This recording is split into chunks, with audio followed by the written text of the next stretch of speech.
በነገራችን ላይ ስለ መደመርና ስለ መቀነስ ሳስብ እናትና አባቶቼ ትምህርት አልተማሩም ነበርና በደርግ ጊዜ መሰረተ ትምህርት ገቡና መጀመሪያ መምህሩ እነማዘር ክላስ ገባ።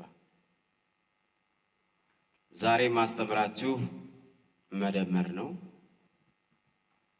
እስኪ ስለ መደመር የሚያውቃለ?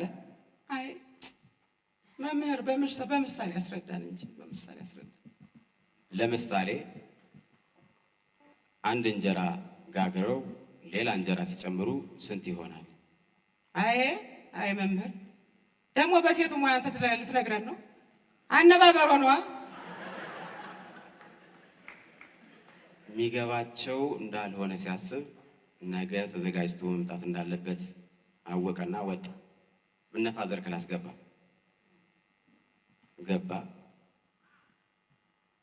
እዛ እናቶች ስለመደመር ብዙም አልገባቸውም። እዚህ ማስተምራችሁ ዛሬ ስለመቀነስ ነው። ስለመቀነስ የምታውቁት ነገር አለ? መቼም በገበያው ትውላላችሁ። አስረዳን እንጂ አስተምረን እንጂ። ለምሳሌ በከብቶች ጋጥ ውስጥ 10 በጎች ይኖራሉ። አንዷ ስትቀነስ ስንት ይቀራሉ? ይሄንማ ሙሉ ሰው ነው የሚመልሰው። ሙሉ ሰው ንገረው። በምሳሌ አስረዳኝ እስኪ። ነገርኩ።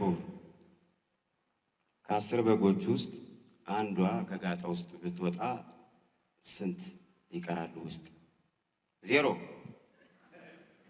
እንዴት 0 አሉ አባ ሙሉ ሰው? የበጎችን ጠባይ ማውቀው እኔ ነኝ።